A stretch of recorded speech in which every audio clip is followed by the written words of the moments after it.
EFW Taylor and the scientific management. तो EFW Taylor के बारे में हम लोग पढ़ेंगे और साइंटिफिक मैनेजमेंट उन्होंने कुछ मतलब साइंटिफिक मैनेजमेंट दिया। तो हम लोग एक एक करके समझते हैं कि EFW टेलर के बारे में थोड़ा बहुत बात जान लेते हैं, फिर उसका साइंटिफिक मैनेजमेंट इसको इनको क्यों कहा गया है, मतलब तो वो भी देखेंगे। कह रहा है कि ये तो पहली बात कहाँ के थे, अमेरिका के, और कौन प्रकार के इंजीनियर हुए, मैकेनिकल इंजीनियर हुए। और इनका EFW का पूरा फुल फॉर्म का है फ्रेडरिक विंसलो। तो फ्रेडरिक विंसलो नाम है इनका पूरा नाम।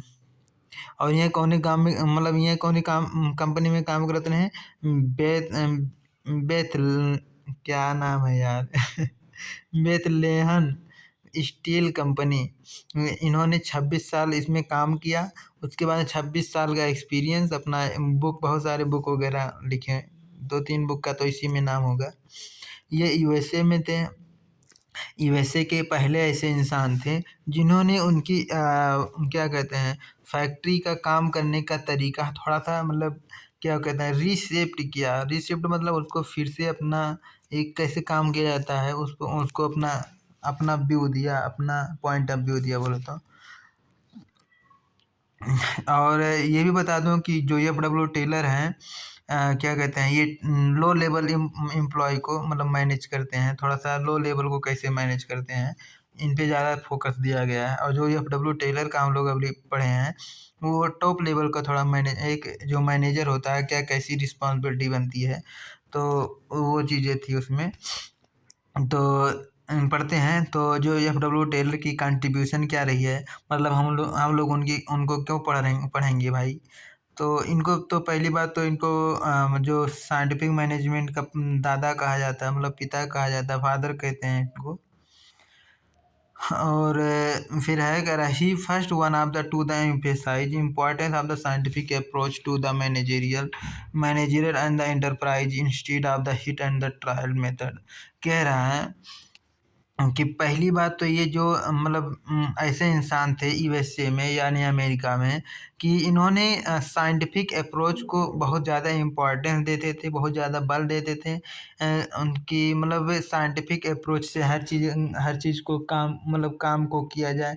क्योंकि इनका मानना था कि मतलब दुनिया का कोई सा भी काम हो, उसका हर एक काम का एक करने का एक बेस्ट तरीका होता है, एक अच्छा अच्छा तरीका ज़रूर होता है। उस तरीके से अगर किया जाए, उस तरीके मतलब उस साइंटिफिक अप्रोच को मान कर अगर किया जाए, तो इससे कंपनी जो आपकी या फिर जो आपकी काम करने की परफॉर्मेंस है, या फिर आपकी प्रोडक्टिविटी, इनकी मतलब इफ़िशियंसी सब इंक्रीज़ हो जाएगी।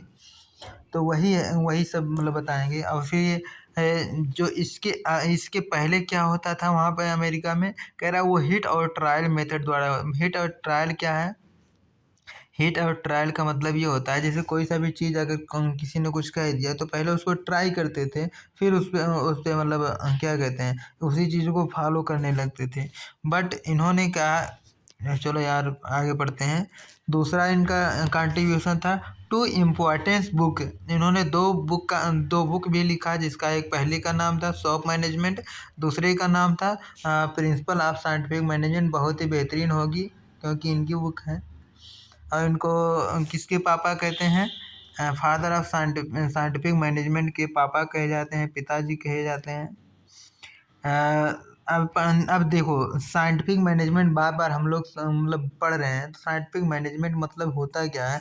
साइंटिफिक मैनेजमेंट का मतलब ये होता है, यह refer to use the scientific systematic objective logical principle and technique to the various. मैंने कह रहा है किसी भी मैनेजेरियल फंक्शन को काम करने से पहले अगर उसमें साइंटिफिक मतलब क्या होता है, कि जैसे कोई सा भी अगर किसी ने कुछ कह दिया, तो उसको पहले थ्योरेटिकली पहले प्रूव किया जाएगा, मैथमेटिकली प्रूव किया जाएगा। बोले तो उसको एक्सपीरियंस करके, उसको ट्रायल करके, उसको मतलब क्या कहते हैं, जो एक रियलिटी के बेस पे हो, ना कि मतलब क्या कहते हैं, हाइपोथेसिस के बेस पे हो, मतलब उस चीज़ को साइंटिफिक भी होना चाहिए।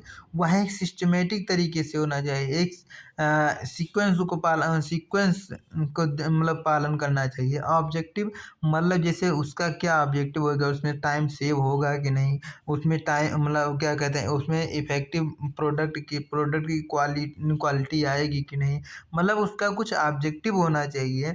उसको लॉजिकल प्रिंसिपल भी होना चाहिए। लॉजिकल प्रिंसिपल मतलब ऐसा हो रहा है तो किस लॉजिक पे हो रहा है, मतलब ये भी चीज़ें होना चाहिए। किस टेक्निक का प्रयोग कर रहे हैं, किस मेथड का प्रयोग कर रहे हैं, किस वे का प्रयोग कर रहे हैं, ये चीज़ें होना चाहिए। तो उसको कहते हैं हम साइंटिफिक मैनेजमेंट। साइंटिफिक मैनेजमेंट मतलब कोई सा भी ऐसा मैनेजेरियल फंक्शन जिसमें साइंटिफिक भी प्रूव हो, सिस्टमेटिक भी हो, ऑब्जेक्टिव भी हो, जिसमें साइंटिफिक भी हो, सिस्टमेटिक भी हो, ऑब्जेक्टिव भी हो, लॉजिकल भी हो, टेक्निकल भी हो। टेक्निक भी उसमें हमें इस प्रकार के। फिर कह रहा है application of the scientific of each and the every element of the managerial, कह रहा है जो इस प्रकार के एप्लीकेशन जहाँ मतलब किसी भी काम को करने के लिए हम हर एक जगह साइंटिफिक एप्लीकेशन को हम लोग एप्लीकेबल है। फिर अगला इन्होंने 4 फंक्शन दिए। प्रिंसिपल ऑफ साइंटिफिक मैनेजमेंट के इन्होंने 4 फंक्शन दिए। फंक्शन बार बार कह रहा हूँ यार। इन्होंने भी 4 प्रिंसिपल दिए, 4 सिद्धांत दिए साइंटिफिक मैनेजमेंट के आधार पे। तो पहला इसका इनका क्या प्रिंसिपल था, जैसे अभी हेनरी फायोल के बारे में कितना था, 14 प्रिंसिपल। तो इन्होंने कितना मतलब प्रिंसिपल दिया, 4 प्रिंसिपल दिए हैं। तो पहला प्रिंसिपल है science not a rule of thumb. कह रहा है कि साइंस कोई रूल ऑफ थंब नहीं होता है। इसका मतलब क्या होता है, रूल ऑफ थंब का मतलब ये होता है कि जैसे किसी ने अगर कोई चीज़ बात कह दी है तो वो चीज़ उस चीज़ को मान लेना, डिक्टो वही चीज़ उसी चीज़ को फॉलो करना, मतलब ये बेवकूफ़ी तो नहीं कह सकते, बट इसको क्या कहें, समझदार भी नहीं कहेंगे। तो वही कह रहा है कि there should be the scientific study and the analyse of each element of the job in order to the replace the old rule of the thumb approach hit and the trial method. कह रहा है जैसे hit और trial method का पहले प्रयोग किया जाता है, उसको रिप्लेस करके हम लोग उस पर जैसे कोई ना किसी बात को अगर कुछ कह दिया है तो उस पर स्टडी करेंगे। स्टडी रीड और स्टडी में ये अंतर होता है। स्टडी मतलब उसका गहन अध्ययन करना, मतलब थोड़ा सा अच्छे से तरीके से, मतलब उसने कहा तो क्यों कहा, उस चीज़ को एनालाइज करना, हर एक एलिमेंट को साइंटिफिक तरीके से। तो उस मतलब आगे है believe that there was the only one the best method to. कह रहा है किसी भी काम को करने का एक बेस्ट तरीका होता है, एक अच्छा तरीका होता है। उस अच्छे तरीकों के, उस बेस्ट मेथड को आप ढूंढने का ज़रूर ज़रूर क्या कहते हैं, अपना एफर्ट लगाइए, जिससे आपकी अगर बेस्ट मेथड से आप करेंगे, बेस्ट वे से आप करेंगे तो आपकी ये मतलब प्रोडक्टिविटी मतलब वो सब तो इंक्रीज होगी। तो इससे इन्वेस्टिगेट, अगला टर्म है investigate traditional method through the work study development standard method of the work. कह रहा है इससे आपकी वर्क स्टडी भी बढ़िया से हो जाती है। वर्क स्टडी को अभी 4 भागों में हम लोग बांटेंगे, कौन कौन से भाग हैं तो आगे देखेंगे। अगला है हारमोनी नॉट द डिस्कार्डेड। कह रहा है जो भी आप नियम कानून लाए वो हारमोनी होना चाहिए, नॉट डिस्कार्ड। हारमोनी मतलब तालमेल होना चाहिए, कॉन्फ्लिक्ट नहीं होना चाहिए, एक दूसरे से मतलब एकदम भिन्न नहीं होना चाहिए। कह रहा है there should be the complete harmony, proper understanding between the management and the worker. कह रहा है कि एक वर्कर और मैनेजमेंट के बीच में एक हारमोनी, एक तालमेल होना चाहिए। ये नहीं कि मैनेजमेंट कुछ और कह रहा है बट ऑर्गेनाइजेशन कुछ और कह रहा है फॉर द गोल।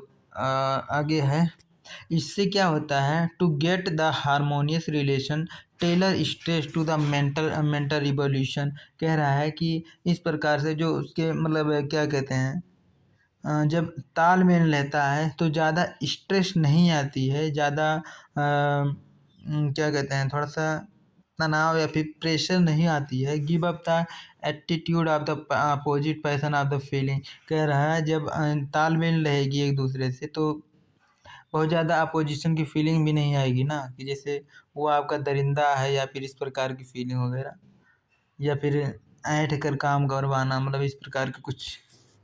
कह रहा है एक होता है कोऑपरेशन, नॉट द इंडिविजुअल।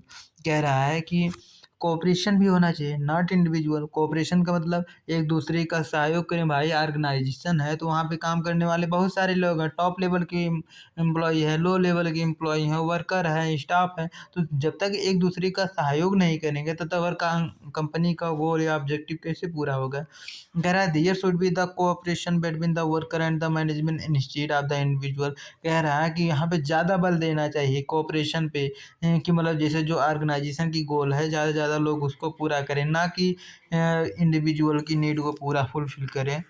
कह रहा है it is the extended to the harmony not the discarded. कह रहा है यह आपकी तालमेल को एक्सटेंड करता है, थोड़ा सा एक्सपांड करता है, उसको इंक्रीज करता है, थोड़ा सा अच्छा बनाता है। Competition should be the replace by the cooperation. कह रहा है इससे आपकी जो कंपटीशन मार्केट में बनी है वो उसको मतलब कम से कम किया जा सकता है, और उसको कम मतलब इसको किस में बदला जा सकता है, कोऑपरेशन में, सहयोग में। जैसे आपका कंपटीटर भी मान लीजिए आपके पास माल नहीं है तो आपके अपने कंपटीटर से ले आइए भाई। तो इस प्रकार से कोऑपरेशन की भावना बढ़ती है। कह रहा management insist of the partnership style of the management. कह रहा है कि मैनेजमेंट किस प्रकार से होना चाहिए। यह एक पैटर्न, क्या लिखा है, पैटर्नल डिस्टिक स्टिक, पता नहीं क्या लिखा है। हाँ, इसका मतलब ये होता है कि जो आपका एक मैनेजमेंट होता है किस प्रकार का होना चाहिए, जिस प्रकार से आपके पापा जैसे किसी भी घर में जो पापा जी होते हैं और अपने बेटों को मतलब अपने बेटों या बेटियों को जिस प्रकार से मैनेज करके रखते हैं, बहुओं को मैनेज करके रखते हैं, अपनी पत्नी को, अपने नाती पोतियों को मतलब जिस प्रकार से एक मैनेज करके रखते हैं, उसी प्रकार से जो आपका ऑर्गेनाइजेशन होता है, आपकी मतलब कंपनी होती है, जो टॉप लेवल के होते हैं, जहाँ जो आप मतलब उन सभी के सीनियर हैं और उनका बात सभी लोग जैसे जैसे एक पापा की बात सभी बच्चे मानते हैं, तो वही प्रकार से जो सीनियर होते हैं उनका बात नीचे लेवल को मानना चाहिए। अगला है डेवलपमेंट ऑफ द चौथा चौथा जो फंक्शन है, जो चौथा प्रिंसिपल है, कह रहा है development of the worker to their the greatest efficiency and the prosperity. हाँ भाई, जैसे मान लीजिए कोई वर्कर है, अगर उसको काम करने का तरीका नहीं आ रहा है तो भाई उसका डेवलपमेंट करो, उसको ट्रेनिंग दो, और उसको कैसे काम करना है उसको उसको वो चीज़ बताओ। कह रहा है industrial efficiency depend on the personal competency in that is the increase the efficiency of the worker and the scientific management insist on the development of the worker. कह रहा है एक वर्कर की डेवलपमेंट के लिए ये मतलब उसके मतलब काम कैसे करना है उस चीज़ को बताना, उसको साइंटिफिक मेथड बताना, उससे यह इसी चीज़ पे डिपेंड करता है। फिर कह रहा है management should be the aim to develop the worker to their the greatest efficiency and the prosperity. Worker should be the provide the scientific training. कह रहा है कि साइंटिफिक ट्रेनिंग दे करके उसके काम करने के तरीके को डेवलप करके अपने क्या कहते हैं, आप अपने इफिशियंसी को बहुत ज़्यादा बढ़ा सकते हैं। अगला है, हाँ यही टेक्निक तो हमको पढ़ना है यार। कह रहा है technique of the scientific management, यही हम लोगों के एग्जाम में भी आएगा। 7 टेक्निक उन्होंने दिया है, F.W. टेलर। तो वही सातों टेक्निक हम लोगों को पढ़ना है। तो जिसमें से पहला है फंक्शनल फोरमैनशिप। पहला टेक्निक है फंक्शनल फोरमैनशिप। तो फंक्शनल फोरमैनशिप का मतलब क्या होता है, जैसे ये फोरमैन क्या होता है, फोरमैन मतलब ये होता है जो मैनेजर, बहुत सारे मैनेजर होते हैं ना, तो जो सबसे लो लेवल के जो मैनेजर होते हैं उसको कहते हैं फोरमैन, या दूसरे शब्दों में ये कहा जाए जो एम्प्लॉइयों में जो सबसे हाईएस्ट लेवल होते हैं उसको कहते हैं फोरमैन। फिर कह रहा है the task are the supervision. कह रहा है यह काम को ज़्यादातर सुपरवाइज करने के लिए इनको मतलब क्या कहते हैं, असाइन किया जाता है into the several specialise each function. कह रहा है several specialise merchandise function interested. हाँ, और है division of the factory into the two कह रहा है एक फैक्ट्री को दो डिपार्टमेंट में आप बांट सकते हैं। पहला डिपार्टमेंट प्लानिंग वाले डिपार्टमेंट, दूसरा डिपार्टमेंट प्रोडक्टिविटी। प्लानिंग मतलब वो नियम कानून कैसे रिस्पॉन्सिबिलिटी क्या कैसे मतलब कैसे कैसे काम होगा, कहाँ से फाइनेंस आएगा, कहाँ से क्या होगा, मतलब ये सब उनका काम होता है। और दूसरा डिपार्टमेंट एक होता है प्रोडक्टिविटी मतलब प्रोडक्शन डिपार्टमेंट में कैसे कहाँ से माल खरीदा जाएगा और वर्कर को कैसे काम करवाना है, मतलब ये सभी चीज़ ज़्यादा चीज़ें देखा जाता है। इनका सेल्स ज़्यादा नहीं देखा जाता है, बट प्रोडक्शन पे ही ज़्यादा देखा जाता है। और क्या फिर कह रहा है extended are the division work. कह रहा है कि वही जो डिवीजन किए थे वर्क को, उसी को यह एक्सटेंडेड फॉर्म है। कह रहा है Taylor suggest the department of the planning and the execution. जो टेलर हैं वो 8 फोरमैन को क्या कहते हैं डिवाइड कर दिए गए हैं। एक 4 फोरमैन प्लानिंग के और 4 फोरमैन एग्जीक्यूशन के। तो सबसे पहले उन्होंने किसको रखा है, फैक्ट्री के मैनेजर यानी कि जो एमडी वहाँ का होता है उसको। फिर उसके नीचे दो चीज़ें होती हैं, दो लोग होते हैं, दो प्रकार के मैनेजर होते हैं।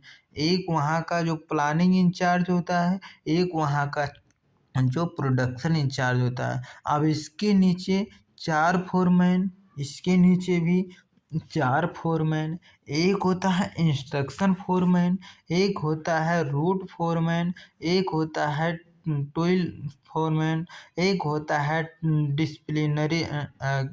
डिसिप्लिनेशन, पता नहीं यार, एक होता है स्पीड फोरमैन, एक होता है गैंग फोरमैन, एक होता है रिपेयर फोरमैन, एक होता है इंस्पेक्टर फोरमैन। तो ये सभी फोरमैन को एक साथ हम लोग देखते हैं। तो एक होता है इंस्ट्रक्शन कार्ड क्लर्क या फोरमैन। ये मतलब क्या काम करता है, ये कहता है इसमें लिखा है, कह रहा है draw the instruction for the worker. यह वर्कर के लिए इंस्ट्रक्शन को देता है कि मतलब कौन सा काम कैसे कैसे करना है, ये चीज़ें उसको बताता है। कह रहा है रूट कलर क्या होता है, रूट कलर ये बताएगा कि specialise site to the perform bed and method. कह रहा है किस काम को कैसे करना है और जो आपकी साइट कहाँ पे है, ये चीज़ें आपको बताएगा, मतलब उस रूट को बताएगा, उस जगह को बताएगा। Time and the cost colour क्या होता है, टाइम मतलब कितने टाइम में किस काम को कितना आज कैसे करना है, इस चीज़ को बताएगा। इफेक्टिव टाइम शेड्यूल मतलब इस काम को इतने घंटे में आपको मतलब पूरा करना है, इस चीज़ को मतलब देखता है। एक होता है डिसिप्लिनरी मतलब ये क्या करता है, जो फोरमैन होता है ये ensure to follow up disciplinary. कह रहा है ये देखता है कि जो सभी लोग वहाँ पे डिसिप्लिन यानी नियम कानून को फॉलो कर रहे हैं या नहीं फॉलो कर रहे हैं। स्पीड बोस मतलब ये कौन सा फोरमैन होता है, ये फोरमैन होता है timely accurate to the job perform. जैसे जो उनको जॉब दिया गया है वो मतलब टाइमली कर पा रहे हैं या एक्यूरेटली सही प्रकार से कर पा रहे हैं या नहीं कर पा रहे हैं, ये चीज़ देखता है। एक होता है गैंग बॉस का मतलब ये कौन सा फोरमैन होता है, यह देखता है कि मतलब कि मशीन तैयार है उस काम को करने के लिए कि नहीं, मशीन हो इक्विपमेंट हो या टूल्स हो, उस काम को या उस जॉब को परफॉर्म करने के लिए तैयार है कि नहीं है, और मशीन को वहाँ तक पहुँचाने की भी जिम्मेदारी इसी की होती है। एक होता है रिपेयर बॉस का मतलब क्या होता है कि ये चीज़ इंश्योर करता है कि मतलब कौन सा चीज़ मिसिंग है या फिर कौन सा चीज़ ख़राब हो गई है, या फिर कौन सी चीज़ को चूना मारना है, कौन सी चीज़ मतलब कब चाय पहुँचाना है, कब पानी पहुँचाना है, ये सब ये देखता है जो रिपेयर बॉस होता है।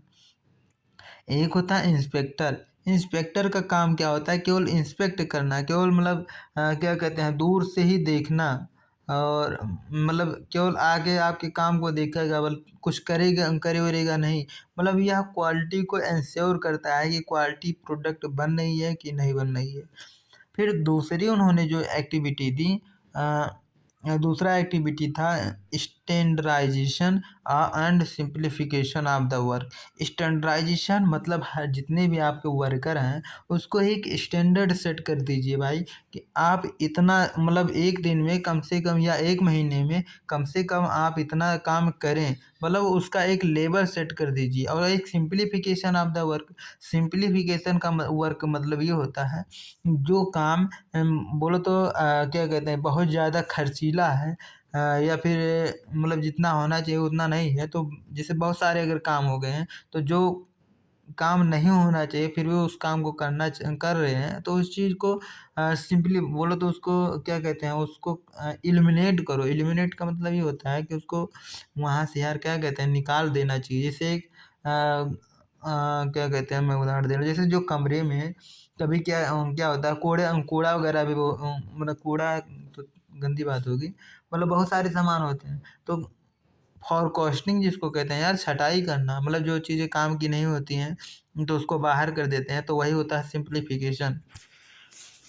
तो पढ़ते हैं, तो स्टैंडर्डाइजेशन का मतलब क्या होता है, the process of the setting standard for the every phase of the business operation. कह रहे हैं बिजनेस की ऑपरेशन को, बिजनेस की काम करने की तरीके को उसका एक स्टैंडर्ड सेट करो। Standardisation can be the fixed, कह रहा है स्टैंड उसका टाइम फिक्स करो। सिंप्लीफिकेशन मतलब क्या होता है, कह रहा है to eliminate the unnecessary variety size and the grade of the manufactured product in by the against. कह रहा है कि जो आपका जो मैन्युफैक्चर प्रोडक्ट है, जो चीज़ें अननेसेसरी है, जो अनावश्यक चीज़ें हैं उनकी साइज या फिर उनके ग्रेड, उसको आप एलिमिनेट करिए, उसको आप मतलब हटा ही दें। फिर है इससे क्या होता है, रेड्यूस द इन्वेंट्री फेल्योर फिर क्या है, utilisation of the equipment and the saving the cost labour cost machine. फिर कह रहा है इससे क्या होता है, जो आपके अननेसेसरी खर्चे हो रहे थे वो चीज़ें आपकी बच जाएंगी, उससे आपका कुछ नया चीज़ें आप मतलब ऐड अप कर सकते हैं। जैसे ये चीज़ें किसने फॉलो किया था, एचयूएल एक कंपनी है जो कि मतलब क्या कहते हैं सामान को लेके दुकान दुकान तक पहुंचाती है। ठीक ठाक कंपनी है, एफएमसीजी की कंपनी है। तो ये पहले पहले हज़ारों साबुन बनाती थी, हज़ारों साबुन लेकर आती थी। बट इन्होंने देखा कि जैसे कुछ साबुन है बार बार वो बिक नहीं रहे हैं उतना, बट बार बार उसको ला रहे हैं, लेकर जा रहे हैं। तो उन्होंने जो साबुन बार बार ला रहे थे, बार बार ले जा रही थी, तो उसको बंद ही कर दिया। तो वही चीज़ इसमें मेंशन कर दिए हैं। एक है मेथड, तीसरा मेथड था, तीसरी एक्टिविटी थी। इन्होंने किस पर काम किया, एक होता मेथड स्टडी। मेथड स्टडी का मतलब क्या होता है, काम करने का तरीका, स्टाइल। कह रहा finding the one of the best way to do the job. कह रहा उस काम को करने की, किसी भी काम को करने का एक बेस्ट तरीका है, उन बेस्ट तरीकों को ढूंढना। कह रहा है क्रिटिकल एनालिसिस। क्रिटिकल एनालिसिस का मतलब क्या होता है कि प्लांट लेआउट प्रोडक्ट डिजाइन। कह रहा है कि जो भी आपके मतलब काम करने का प्रोसेस है या तरीका है या मटेरियल को जो हैंडल करने के, उसको एक लेआउट, उसको आप क्या कहते हैं एक लेवल वाइज आप सेट करें कि किस प्रोसेस को कब करना है, कैसे करना है, इससे क्या होगा, उससे क्या होगा, कौन सा मटेरियल कहाँ पे रखा जाएगा। मतलब उसके तरीकों को पहले आप स्टडी करिए, मेथड को आप तरीके मतलब कैसे कि आप किस प्रकार से काम कर रहे हैं और कैसे करें कि अच्छे तरीके से वह हो जाए। फिर कह रहा है objective of the method study to minimise the cost of the reduction and the maximise the quality and the satisfaction of the customer. इसके थ्रू हम कस्टमर की सेटिस्फैक्शन को बढ़ाने की कोशिश करते हैं, जो प्रोडक्ट की क्वालिटी है उसको मैक्सिमाइज करने की कोशिश करते हैं इसके थ्रू, कि किसी भी तरीके से उसकी क्वालिटी में इम्प्रूव हो, बट कस्टमर सेटिस्फाइड होना चाहिए। इससे प्लांट का लेआउट आगे है, मोशन स्टडी मतलब कोई सा भी काम कितने जल्दी से हो रहा है, कितना टाइम उसमें लग रहा है, इस चीज़ को मोशन स्टडी मोशन मतलब मूवमेंट। जैसे क्या है, जैसे बार बार किसी चीज़ को आप मोशन मतलब जैसे आपका मूवमेंट किस प्रकार से हो रहा है, कि जैसे आप वही चीज़ बार बार कर रहे हैं, बस उसी चीज़ को कैसे कर रहे हैं, ये चीज़ें देखा जाता है। मूवमेंट मतलब यार ये होता है जैसे आपका चलना डुलना, यही कंपनी में जैसे आप काम तो कर रहे हैं बट एक जगह खड़ा होकर कर रहे हैं या फिर बैठ कर कर रहे हैं या फिर दौड़ दौड़ कर रहे हैं, तो दौड़ दौड़ कर क्यों कर रहे हैं, मतलब ये सब देखा जाता है, मूवमेंट को आपकी नज़र रखा जाता है। To the making thorough analysis of the various method being the performed by the worker while he is the doing the perform the task। कह रहा है जब कोई वर्कर अपने काम को कर रहा होता है तो वह किस प्रकार से, किस मतलब मेथड से, बहुत प्रकार के मेथड को एनालाइज, एकदम गहराई में थॉरो एनालिसिस मतलब उसकी गहराई में जा करके एनालिसिस करना। कह रहा है स्टडी मतलब इसमें कौन कौन से मतलब स्टडी किया जाता है, कह रहा है स्टडी बॉडी मोशन। कह रहा है आपका शरीर किस प्रकार से मोशन कर रहा है, जैसे इसमें एक एग्जांपल दे दिया है। कह रहा है जैसे मान लीजिए कोई आपके वर्कशॉप पे, यानी कि जो आपका प्रयोगशाला जहाँ पे आपका सभी लोग काम कर रहे हैं, वहाँ पे कोई एम्प्लॉई है और वहाँ पे टूल बॉक्स है। टूल बॉक्स मतलब जो उस काम को करने के लिए जो टूल रखे होते हैं, तो टूल बॉक्स होता है, तो वो थोड़ा दूर है, तो बार बार जा रहा है, मतलब वही टूल बार बार उसको लग रहा है, तो बार बार वो जा रहा है, पहले टूल से निकाल रहा है, फिर वहाँ जा रहा है, फिर दूसरा टूल लग रहा है, फिर वहाँ जा रहा है, फिर वहाँ से आ रहा है, फिर वहाँ जा रहा है, फिर तो वही देखा जाता है। तो उसको कोशिश करना चाहिए कि वो टूल बॉक्स ही अपने पास ले आए ना। फिर है इसके मतलब टाइम की सेव हो जाती है, प्रोडक्टिव इंक्रीज हो जाती है, इससे अननेसेसरी मोशन एलिमिनेट हो जाते हैं, कम हो जाते हैं। अगला है टाइम स्टडी। टाइम स्टडी का मतलब क्या होता है, किसी भी तरीके से टाइम कैसे कम किया जाए, इफेक्टिव टाइम यूटिलाइज करें, तो ये चीज़ देखा जाता है। कह रहा है a technique which is use to determine the standardise time. कह रहा है किसी भी काम करने को एक स्टैंडर्ड तय किया जाता है, किसी मतलब उसका एक स्टैंडर्ड तय किया जाता है, उसका एक लेवल तय किया जाता है कि इतना घंटा में ये चीज़ हो जाना चाहिए। Taken by the workman of the reasonable skill and the ability to perform the well define job. कह रहा है जो भी आपके मतलब जॉब हैं या फिर जो अभी आपके मतलब काम दिए गए हैं, उसको अच्छे तरीके से, स्किल तरीके से, अपने योग्यता के हिसाब से उसको काम को करें। फिर कह रहा है कि under time study the job divided into the series of the element time undertaken to the perform। कह रहा है इसमें डिवाइड किया जाता है, मतलब जैसे बहुत बड़ा काम है तो उसको छोटे छोटे भाग में डिवाइड कर दिया जाता है कि इतने समय में अगर इतना काम हो रहा है तो इतने समय में इतना काम हो जाना चाहिए। तो इसमें यही प्रकार से टाइम को स्टडी सीरीज ऑफ वर्क मतलब वर्क कर देते हैं, मतलब काम को कई भागों में तोड़ देते हैं। कह रहा है each element is the work recorded and the standard is the time to the fixed. कह रहा है हर एक काम के लिए एक मतलब स्टैंडर्ड उसके लिए तय करते हैं, एक लेवल उसके लिए तय करते हैं। कह रहा है objective of the time study, इसके दो ऑब्जेक्टिव होते हैं। पहला ऑब्जेक्टिव होता है डिटरमाइन द लेबर कॉस्ट, कि एक लेबर की कॉस्ट कितना आती है, लागत कितना आता है। जैसे उस वह सैलरी ले रहा है 30,000, काम कर रहा है तो वह मतलब काम कितने रुपए का कर रहा है जो 30,000 उसको दें हम, तो यही चीज़ मतलब।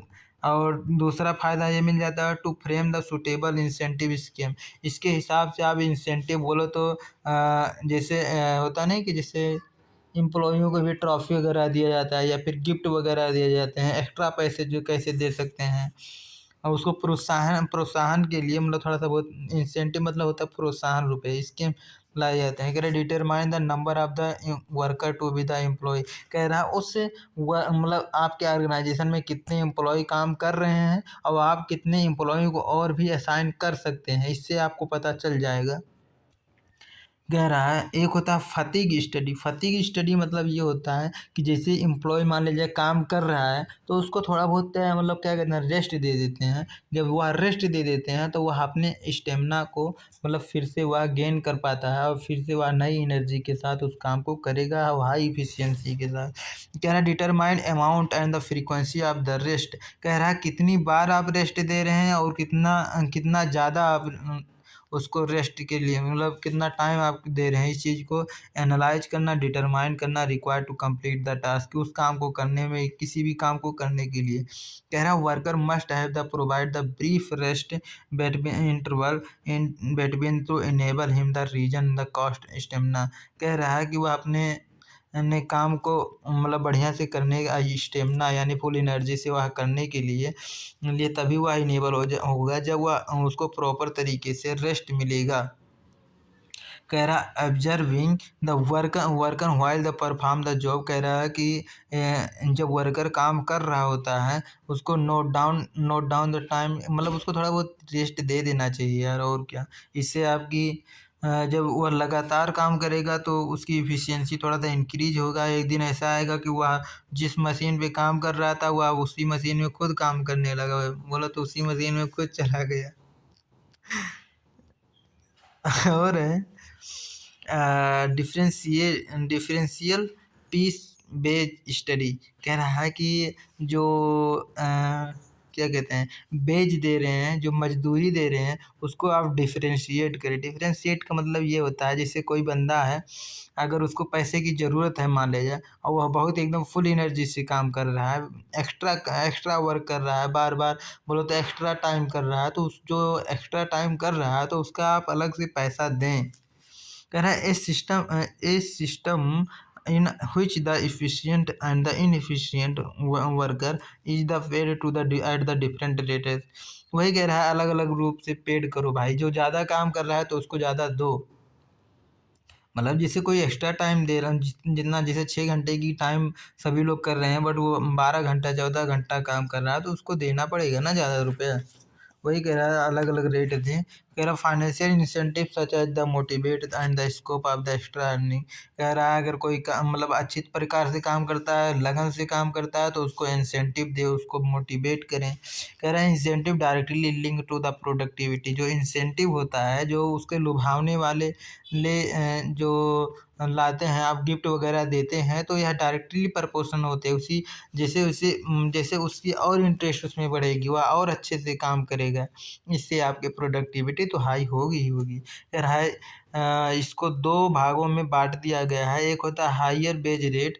हायर बेज रेट मतलब ये होता है कि जैसे जो स्टैंडर्ड लेवल से वह अगर बहुत ज़्यादा काम कर रहा है तो उसको कहते हैं हायर बेज रेट, मतलब हायर बेज रेट देंगे। बट लो बेज रेट मतलब ये होता है जो ये आपका स्टैंडर्ड सेट किए हैं उस तक वह कभी पहुंच ही नहीं पा